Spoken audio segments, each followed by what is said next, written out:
Hello and welcome today. I'm going to be answering some questions that have been sent in for satsang.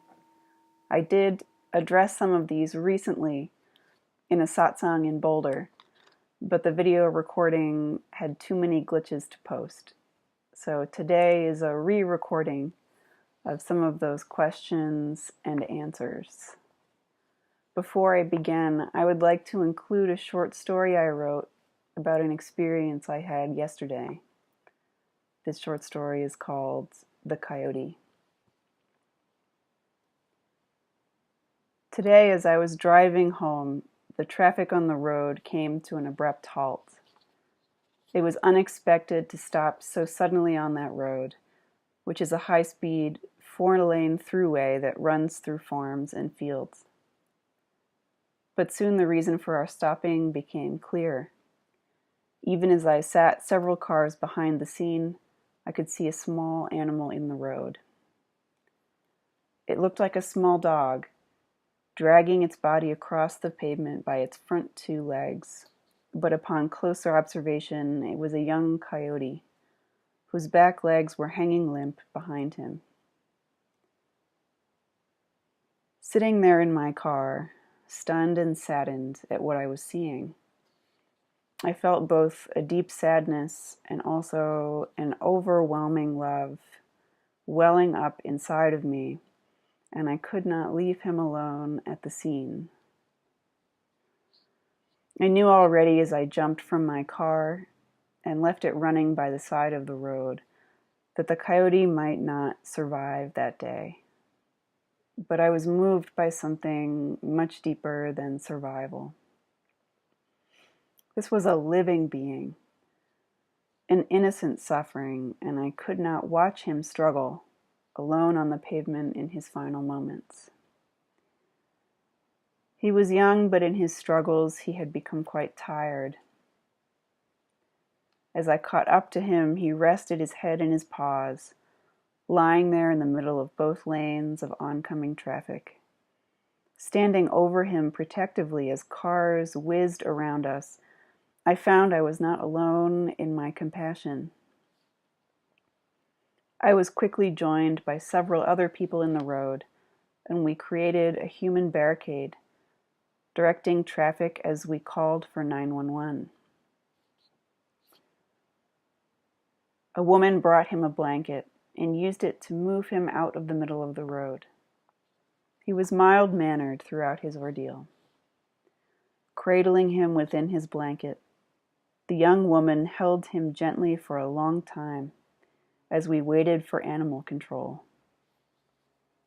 I looked into his eyes, and he looked back at me quite calm, quite peaceful.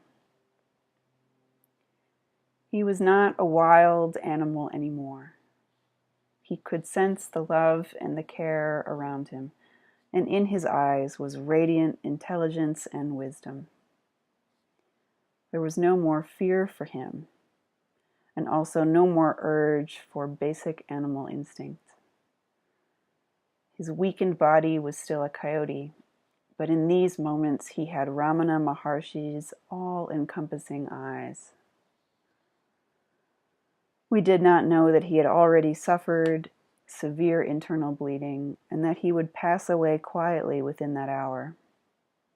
We did not know that we were providing care for him in his final moments, but it was plain to see in his eyes that as his animal body was failing, his true God consciousness shone through with radiance. We had hoped to save his life, and when I heard later on that he had passed away, I cried for a long while. It hurt to lose him, and I had loved him, even if only very briefly. But more deeply than my heartache, I felt overwhelming peace and love in the truth I saw in his passing. The true being of the coyote has not passed away and never will. God lives on eternally in each of us, in each aspect of this world. He lives before the world manifests before our eyes each morning, and remains when it passes away from us each evening. God is not more an animal than a human, or more a cloud than a tree, but she lives in all of these. And no matter where he looks from, her eyes are always smiling. We might hear that this coyote did not survive and see only a sad story. But that is not what I see. I see a strange and deeply moving synchronicity, that I crossed paths with a dying coyote who embodied Ramana's eyes. I see the highest of human love and kindness, the selfless kind, the love that cares for an injured animal without trying to judge or fix it, the love that steps into 2 lanes of oncoming traffic to try and save an animal who might become a lost cause. I see love that offers blankets and hugs and brings strangers together in the chaos of a highway median. And from the perspective of this coyote, I grow tired of always hearing about enlightenment as some kind of success or achievement. I become hungrier for real and unconditional love. I'm hungry for what I saw in this dying animal's eyes, hungry to see this radiance shine through as clearly in humanity as it shone through the innocence of a baby coyote. How can we know this radiance? How can we know what the coyote already embodies? Times of chaos and stress are also times for clear and compassionate inner spiritual inquiry. We can use pain and weariness to our advantage, to know the one that can never leave us. We can allow Ramana's eyes to shine from our own eyes when we have become humbled enough to simply rest below all of our layers of knowledge and knowing. When the layers of ordinary life are threatened, or when we face death and loss, we have the most tremendous chance to know the one who isn't threatened and can never be lost. A quick Google search for illness and death might bring you some immediate search results containing the word God. It is amazing how quickly we become interested in God when we face circumstances beyond our human control, and how much integrity and humility this fosters in us. The best of humanity exists in that humility, by accepting what we do not know, that we do not know everything about this life, and maybe we never will. True enlightenment remains always below all of our questions and also all of our answers. God is not really an answer. God is a desire for wholeness. We reach for God when we are heartbroken by the separation of death or the fear of our own annihilation. We may know God directly and immediately when we use death as a call to look inside, to find the coyote's radiant peace and stillness already existing as our own being. Death is a challenge. What can outlast me, he says. Look inside. What is it about your experience that will outlast even your own failing? What is it in you that has never left you and can never leave you? Are you different from that one, and how will you know? Is it what we point to or where all pointings come from that is of highest value? The source of your own seeing is where this one God lives here in you.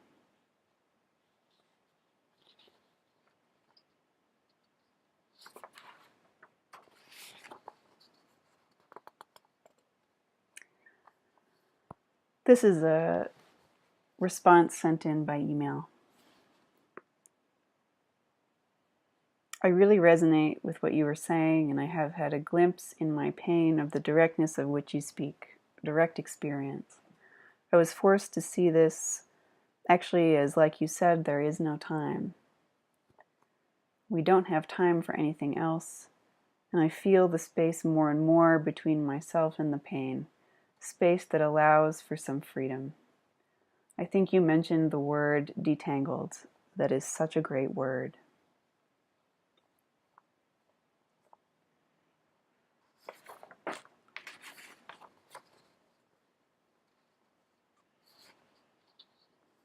I am writing to express my deep gratitude and support for your sharings.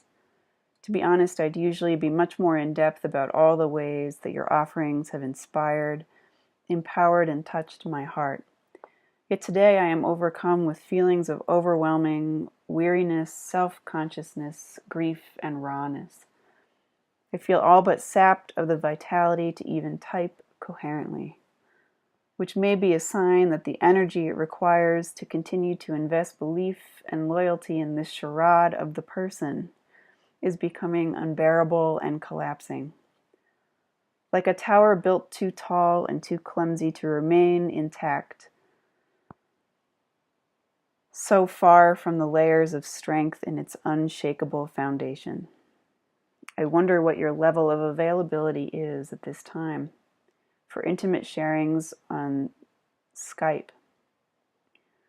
There is a very strong movement towards interacting with you on a one-to-one basis and looking from the space in which we and all beings are utterly inseparable.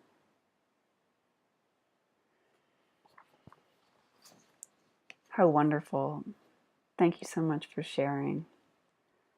I do not often feel that one-to-one interactions with me are the strongest offering I have for you, because very often we use one-to-one as a type of therapy, and I cannot offer you therapy.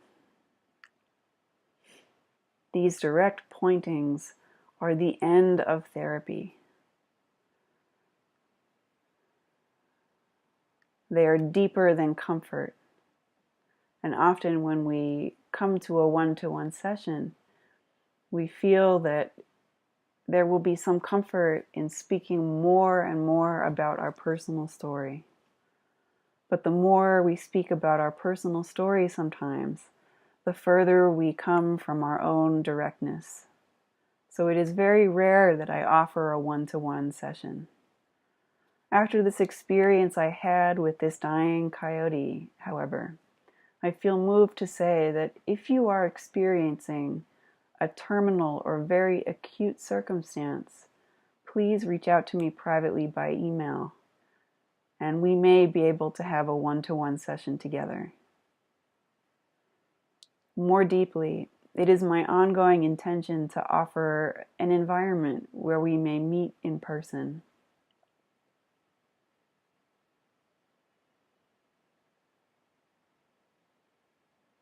Our time in presence together cannot be measured. Sometimes inquiry is as simple, is as resting in what we feel is deeply true in ourselves, while we watch all that is untrue float before us. Here we don't even need questions. We are simply engaged in a moment-to-moment discernment. Our true being that can never leave us is always revealed in these moments. This person who wrote also included a quote by Pema Chodron from her book, The Places That Scare You. We are told about the pain of chasing after pleasure and the futility of running from pain. We hear also about the joy of awakening, of realizing our interconnectedness, of trusting the openness of our hearts and minds. But we aren't told all that much about this state of being in between, no longer able to get our old comfort from the outside, but not yet dwelling in a continual sense of equanimity and warmth. Anxiety, heartbreak, and tenderness mark the in-between state. It's the kind of place we usually want to avoid. The challenge is to stay in the middle rather than buy into struggle and complaint. The challenge is to let it soften us rather than make us more rigid and afraid. Becoming intimate with the queasy feeling of being in the middle of nowhere only makes our hearts more tender. When we are brave enough to stay in the middle, compassion arises spontaneously. By not knowing, not hoping to know, and not acting like we know what's happening, we begin to access our inner strength.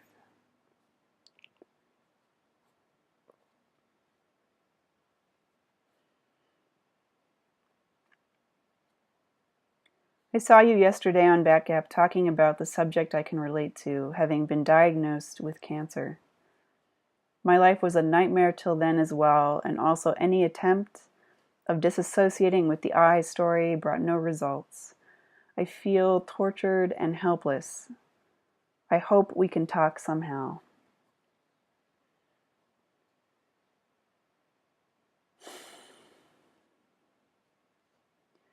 I love you very much in the midst of your struggles.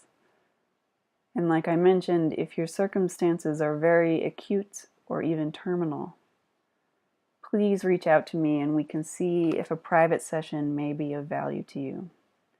But also, all of my offerings are for these circumstances. I know well these feelings that Pema Chodron points to in this in-between state of heartbreak, despair, and even hopelessness. But I don't see them as barriers.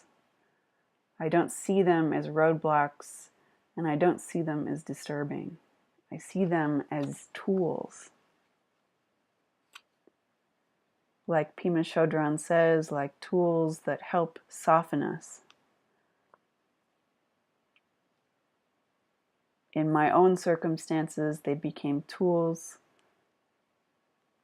to cut below ordinary layers of suffering in our lives, the very layers that hopelessness and despair live in,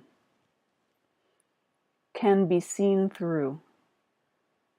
And true seeing has no barrier for this. Real love and compassion and peace are flowering automatically already, turning lead into gold right now, when we are willing to simply rest and see these feelings appear before us. They are only painful phantoms within our unending inner vision. This inner vision is not a philosophy. It is also the same as your own true being. I received a follow-up message from this woman who sent the quote to me. I composed my previous message during a particularly heavy, hopeless moment of desperation a few days ago. Since then, the seeing of this that we are has continued to flower, as you so eloquently put it. Indeed, that heaviness seems to beg its resolution by contrast. In that respect, I'm beginning to regard those moments of running on empty as good friends and well-equipped teachers, sent by grace during moments when ego's phantom would claim dominion over the sweet, blissful, expansive feelings inspired by this seeing. Were they allowed to remain unchecked by the piercing honesty of vulnerability? As beloved Muji puts it, they are there to remind us not to set up camp here yet, as the conditioning still has further to be exposed in the diamond sharpness of this seeing.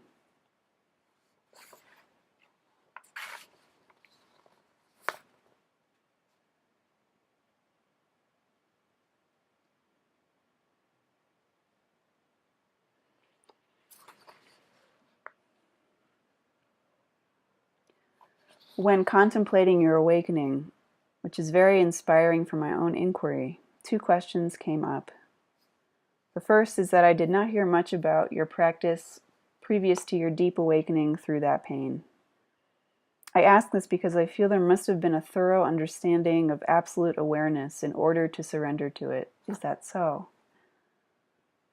Many people may experience pain to the degree of becoming unconscious, but may not relax into that ground of all experience.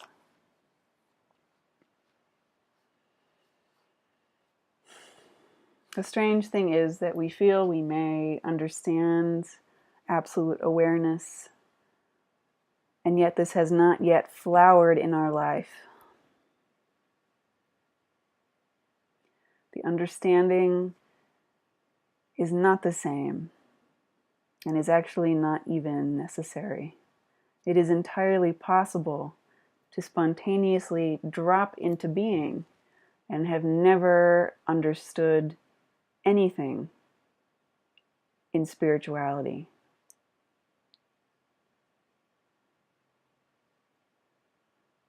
Real seeing is too direct for knowing. It does not even require preparation. How can you prepare for what is always just now?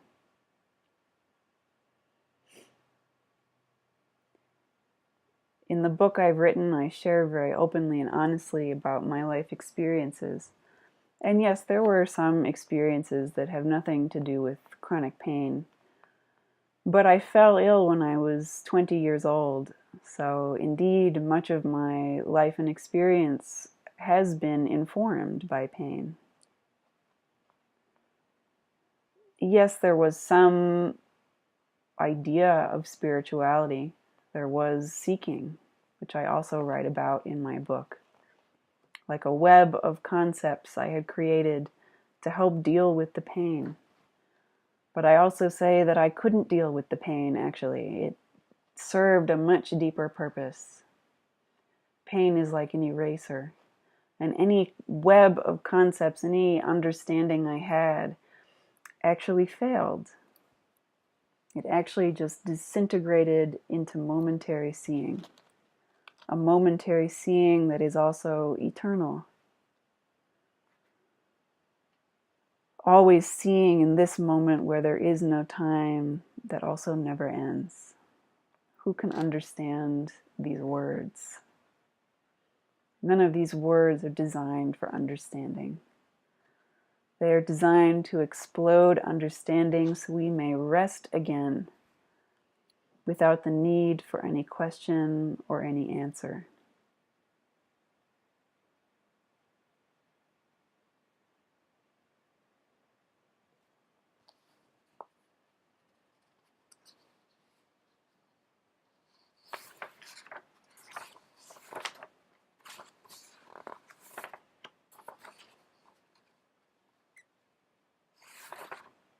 Dear Shruti, I imagine you get lots of people suggesting help for your health issues.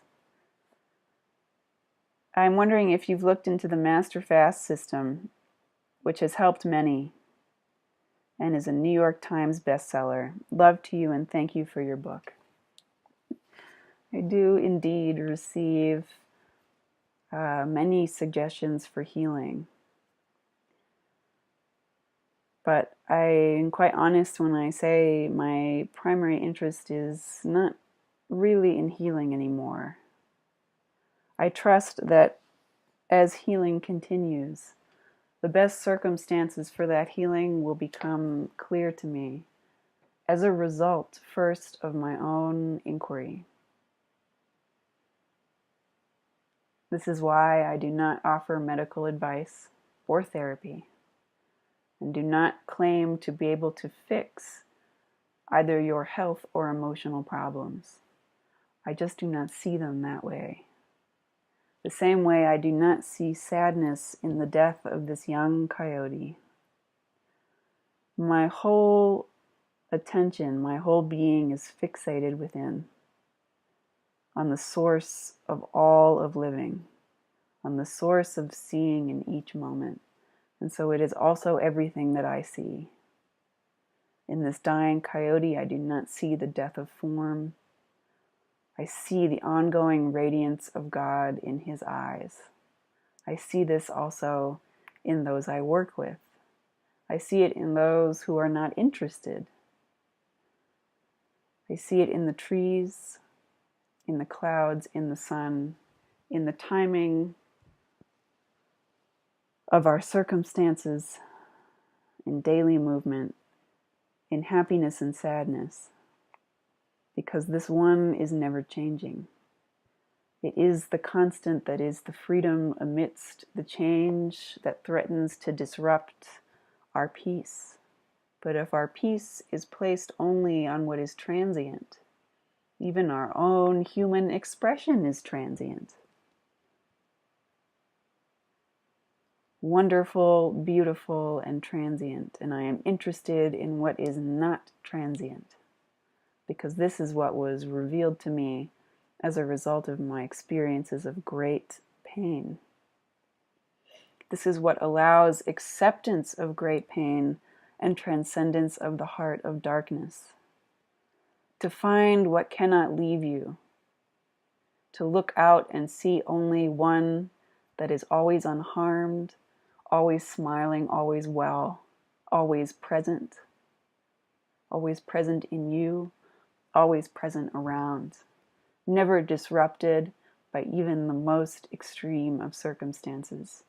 In fact, when we come to the edges of experience, the edges of circumstances, the edges of the life of the young coyote, the edges of consciousness as we are in pain and consciousness is failing, this is the best time to know what lies beyond the edges, that can never be obscured, because even as life moves on and these layers come back and they move and clouds pass and the sun shines and death occurs within it, all of life occurs within this one you have uncovered, this one you see from, even now.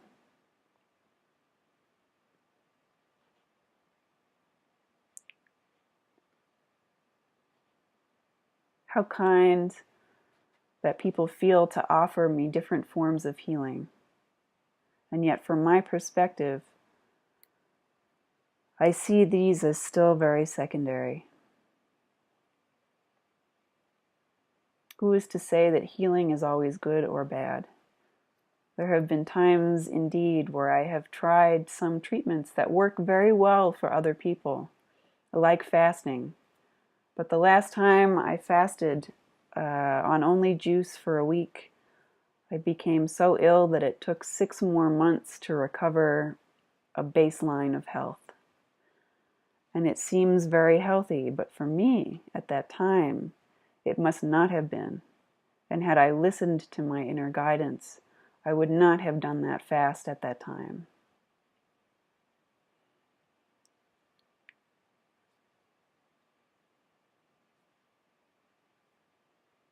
True kindness is trusting our inner guidance.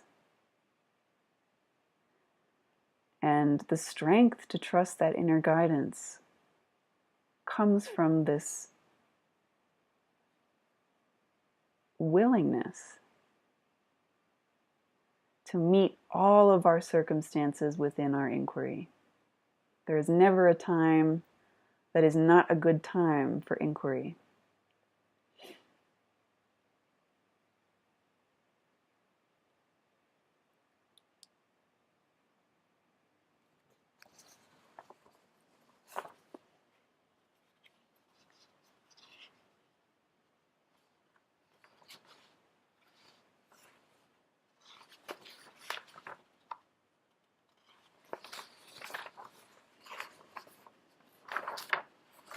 Why do you say that during pain and in beauty, if we ask this question, we end up in silence? Why not in normal life?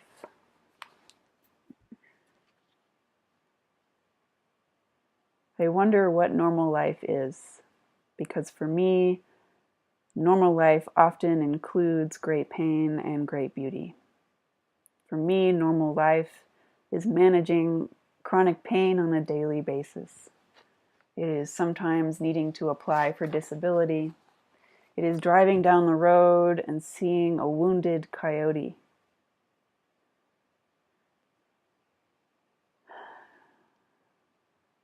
What is normal life?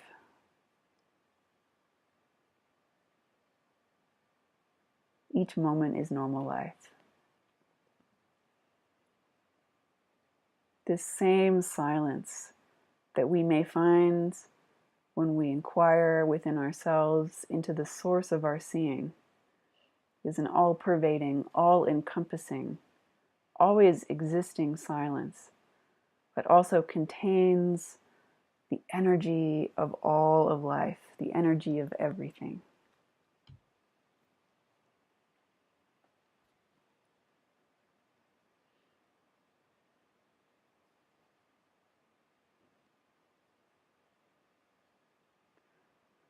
There is a continuous stream of experience appearing before us, passing through us. How can we judge any of those experiences? How can we slice up different moments and say, this moment is normal and this moment is not normal?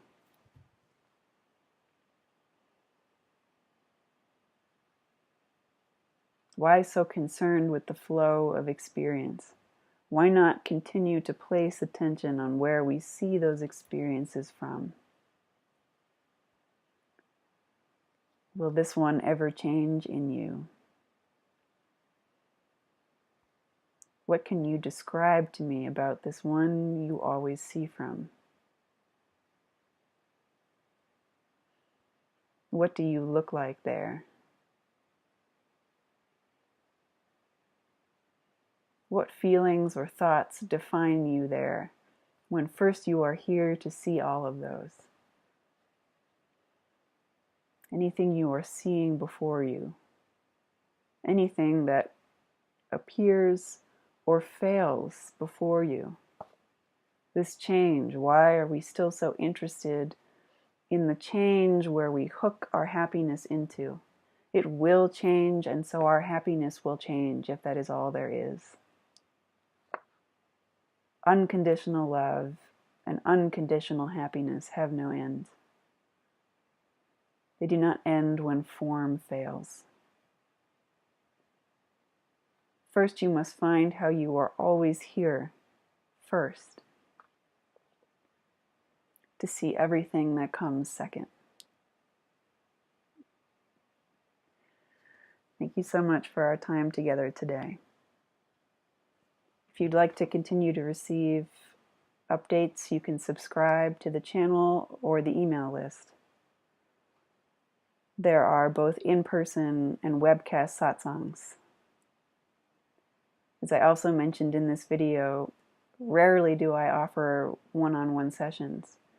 But if you are experiencing a terminal or acute circumstance, please do reach out to me by email. With so much love.